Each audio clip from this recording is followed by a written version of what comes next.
just go watch it. Go watch it. Go watch Star Wars right now.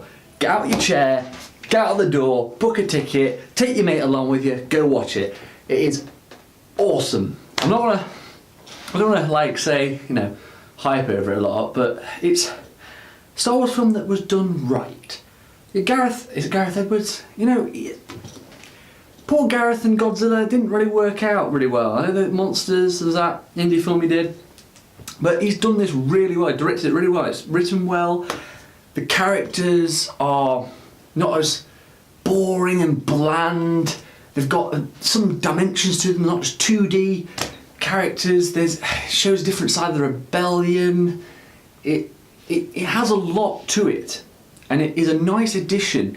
And it's a standalone film, not standalone in the sense that you have to watch the first ones because of obviously references and there's things that link it up to episode 4, but it stands alone in the Star Wars saga. It doesn't need to have a sequel, it doesn't scream for a sequel, there's no chance of a sequel, that sort of thing. It just stands alone. So when you're watching 1, 2 and 3 and you feel so depressed about the prequels, you've got that nice little breath of fresh air before you go into the 4, 5 and 6 original trilogy, then on to 7, 8, 9, and it's just executed so well. There's obviously character wise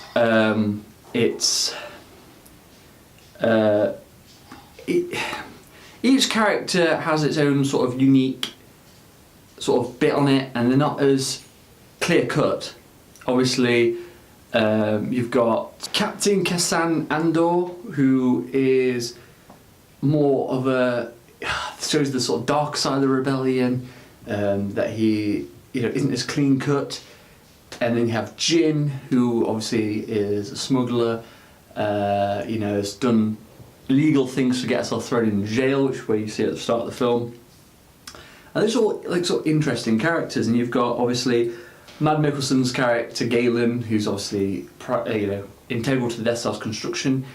Doesn't get much screen time, but what he does get is pretty decent. And so Donnie Yen's character is quite. It's quite one of the.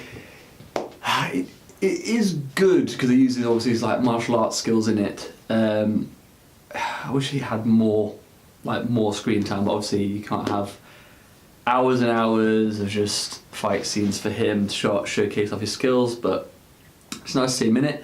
And I can't remember we've got Forrest Whitaker's character, Saw Gerrera, or whatever his name is.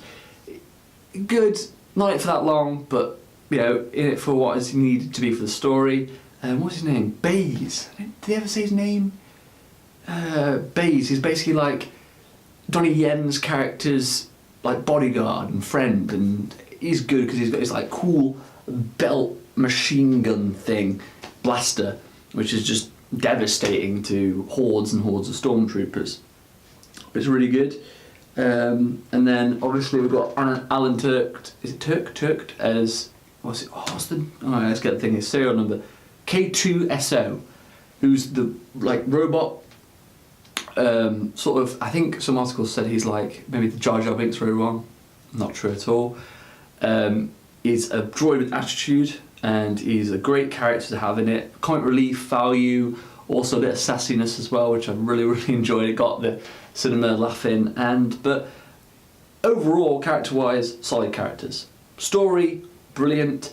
Actually, back onto characters, without any spoilers, there's some familiar faces, both of minor characters that you wouldn't expect to see, and both major characters from original series. It's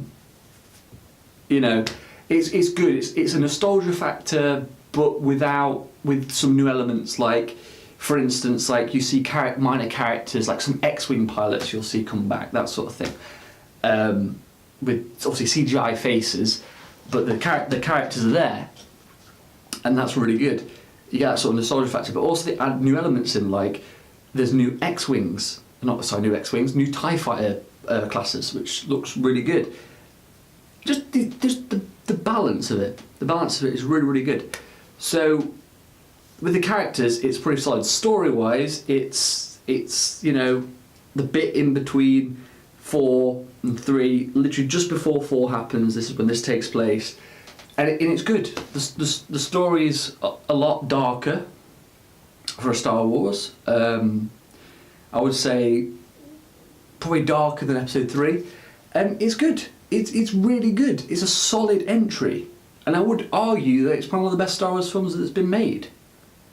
And you know, I'm hoping that the 8 and 9 are just as good. They take elements of this and make it more, I don't know, what's the word? Sort of more dynamic, a bit of breath of fresh air. You need constant, I don't know what to say, like constant wafts of fresh air, just constantly going into it. Things that you want to see, and it's good, and it's a really good film. And it's not even one of the main films. It's one of the smaller films that's in between. One of the stories. And I'm just hoping that the next one, if Gareth Edwards is brought back, that he does the same thing, but just a self-contained story that has callbacks, has the different elements, but just self-contained. Has the playground it's in, the characters in it are all, you know, good. You just need that. And obviously this film brings the characters in, explains them quite quickly, and I've got to admit, the first part of the story, I would say probably the first hour of the film is good, but you know, he's just sort of like, oh, come on. But the last few acts of the film, top notch. And obviously we know Vader's in it, and obviously when you will see it, you'll see that Vader's in it, even though he doesn't have much screen time. The screen time that he has is good. It's really good. CGI, brilliant, space battles, you know, everything you'd imagine from a Star Wars film, soundtrack, score, everything, good. Really, really good film. Me and Jamie will do a spoiler discussion a bit later on. Didn't have time to do it last night, so we got back really late from the viewing. So, yes, go out, watch this film, and I'll see you guys on our next episode where we do the spoiler discussion. See you guys later.